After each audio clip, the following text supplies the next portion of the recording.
Hi viewers, welcome to our channel. Already Kavitha గారి ఇష్యూనే బీఆర్ఎస్లో అతలాకుతలం చేస్తుంటే ఇప్పుడు హరీష్ రావు గారి విషయంలో కూడా అదే జరుగుతుందేమో అన్న అనుమానాలు వ్యక్తమవుతున్నాయి. అంటే హరీష్ రావు గారు అటు ఈటెల గారితో సీక్రెట్ భేటీ అయ్యారని చెప్పేసి ఒక వార్త ఇప్పుడు రాజకీయ వర్గాల్లో చర్చనీయాంశంగా మారిపోవడం చూస్తున్నాం. నిజంగా మరి ఈటెల గారితో హరీష్ రావు గారు భేటీ అయ్యారా? అయితే ఎందుకోసం అయ్యారు? పార్టీ మార్పు ఆలోచన ఏమన్నా చేస్తున్నారా? సో ఈ అంశం మీద డిస్కస్ చేయడానికి ప్రజెంట్ మనతో పాటు సీనియర్ జర్నలిస్ట్ అరవింద్ కొల్లి గారు వారిని అడిగి తెలుసుకునే ప్రయత్నం అయితే చేద్దాం. సార్ నమస్కారం.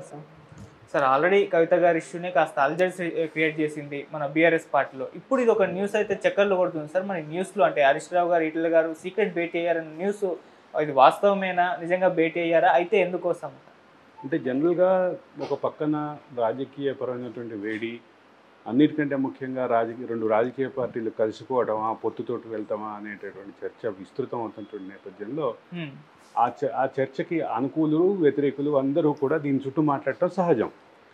ఈ సహజమైనటువంటి ప్రక్రియలో భాగంగా జరిగినటువంటి ఇది, పైగా సుదీర్ఘకాలం పాటు కలిసి పనిచేసినటువంటి ఒక ఇద్దరు నాయకులకు మధ్య జరిగిందని చెప్తున్నటువంటి ఊహాగానం కానీ, లేదంటే జరిగిందని చెప్తున్నటువంటి అంశం కానీ, వీటిలో ఈ రకమైనటువంటి రాజకీయపరమైన పొలిటికల్ హైప్ సహజం. రెండోది, బీజేపీ కేంద్రంగా రాజకీయపరమైనటువంటి చర్చలు అనేకం జరుగుతున్నటువంటి నేపథ్యంలో ఇటీవల కాలంలో బీజేపీలో చేరినటువంటి ఒక నాయకుడు ఆల్రెడీ నెంబర్ 4లో 3లోనో 2లోనో ఉన్నారని చెప్తున్నటువంటి బీఆర్ఎస్ నాయకుడు హరీష్ రావు, వీళ్ళిద్దరి మధ్య చర్చలు జరగడం. రెండోది, ఇద్దరికి ఉన్నటువంటి తెలంగాణ పోరాటం నేపథ్యం, వీటన్నిటిని కలిపి చూస్తే ఈ రకమైనటువంటి రాజకీయపరమైన చర్చలు జరగడం చాలా సహజం. రెండోది, అసలు కలిసిపోతున్నారు లేదా పొత్తుతో వెళ్తున్నారు అని కవిత చేసినటువంటి విమర్శలు కానీ, దాని పట్ల ఆవిడ వ్యతిరేకత వ్యక్తం చేసినటువంటి నేపథ్యంలో హరీష్ రావు మనసులో ఏముంది అనే చర్చ ఖచ్చితంగా తెలంగాణ సమాజంలో జరుగుతోంది. అంటే ఆయన సానుకూలంగా ఉన్నారా, వ్యతిరేకంగా ఉన్నారా అనేది క్లియర్. అయితే మనం అనేక సందర్భాల్లో మాట్లాడుకున్నట్లు కేటీఆర్ కానీ హరీష్ రావు కానీ కాంగ్రెస్తో పొత్తుకు సిద్ధంగా లేరు, కాంగ్రెస్తో సానుకూలమైనటువంటి వాతావరణానికి సిద్ధంగా లేరు అనే విషయాన్ని అనేక సందర్భాల్లో మాట్లాడుకున్నాము. అది చాలా క్లియర్. కాంగ్రెస్ తోటి పొత్తుకి వీళ్ళిద్దరూ సిద్ధంగా లేరు అనేది. ఓకే, కాంగ్రెస్ తో పొత్తు ఎవరు పెట్టుకుంటారు వినాలి. అంటే 2014 కంటే ముందు వచ్చినటువంటి చర్చ ఏంటి, కాంగ్రెస్లో మెర్జ్ చేసేస్తున్నారు అని కదా. అప్పటి నుంచి కూడా వీళ్ళిద్దరూ సానుకూలంగా లేరు. అసలు కేటీఆర్ అయితే బయటకే వచ్చి చెప్పారు, నేనైతే కాంగ్రెస్ తోటి కలిసి వెళ్ళడానికి సిద్ధంగానే, నేను వెళ్ళి మన ఉద్యోగం చేసుకుంటా అని చెప్పారు.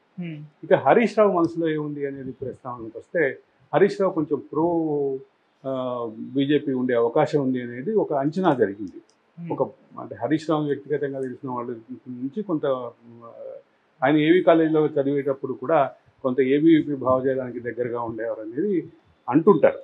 నాకు తెలిసి ఆ రకమైనటువంటిది ఆల్మోస్ట్ నాకు హరీష్ రావు 35 ఇయర్స్గా నేను చూస్తున్నాను. హరీష్ రావు కాలేజీలో నాకు 2 ఇయర్స్ సీనియర్ కాబట్టి నేను ఆయనకైతే ఆ రకమైన భావజాలం కనిపించలేదు అప్పుడైతే. కానీ ఆ తర్వాత కొంచెం సానుకూలమైన వాతావరణం ఉంది అనేది ఏదైతే చెప్పారో, అంటే ఏదో ఒక సందర్భంలో ఆయన మనసులో మాట కూడా చెప్పారు, బీజేపీ నుంచి పోరాట స్ఫూర్తిని నేర్చుకోవాలి, బీజేపీ నుంచి అధికారం కోసం ఏ రకమైన రాజకీయ మంత్రాంగాలు నేర్పాలి అనేది మనం చూసి నేర్చుకోవాలి. కానీ వీటన్నిటిని మించిన వాడు కేసీఆర్, అందుకే కేసీఆర్ అంటే మాకు పెద్ద నాయకుడు అని చెప్పాడు ఆయన. హోప్ కేసీఆర్ బీజేపీ యంత్రాంగాలు మంత్రాంగాలు అన్నీ చూసి బాగుంటుంది, అది ఒక టార్గెట్ పెట్టుకుని చేస్తారు వాళ్ళు, కానీ వాళ్ళని మించిన వాడు కేసీఆర్ అని చెప్పాడు ఆయన. ఓకే, సో కేసీఆర్ పట్ల బీజేపీ పట్ల ఆయనకున్నటువంటి స్పష్టమైనటువంటి అభిప్రాయం. అయితే ఇక ఈ అంశం చుట్టూ మళ్ళీ మొదటికి వద్దాం.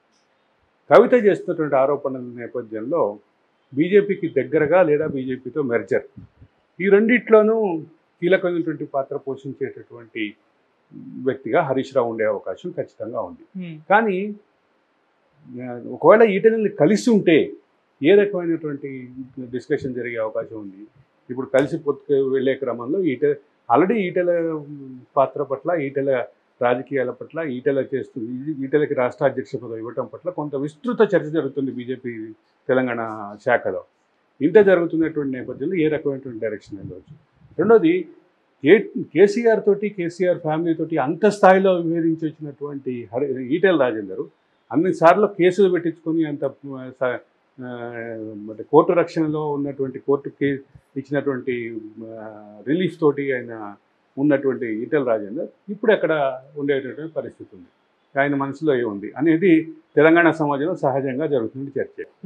ఇటు విలీనానికి కానీ అటు పొత్తుకు కానీ ఈటెల రాజేందర్ ఎట్లా రెస్పాండ్ అయ్యే అవకాశం ఉంది అనేది విస్తృతంగా చర్చ జరుగుతుంది. ఈ మొత్తం చర్చలో ఇద్దరు కలిశారు అనేది కొత్త, కానీ ఇద్దరు కలిశారా కలవలేదా అనేది దానికి హరీష్ రావు కొంత క్లారిటీ ఇచ్చే ప్రయత్నం చేశారు. ఆ క్లారిటీ క్రమంలో ఆయన ఏం చెప్పాడంటే, తెలంగాణ ఉద్యమంలో నడిచిన నాటి నుంచి కూడా ఎక్కడ నేను ఏం చేసినా బహిరంగంగా చేశాను, నేనేం చాటుమాట రహస్యాలు ఏం చేయలేదు.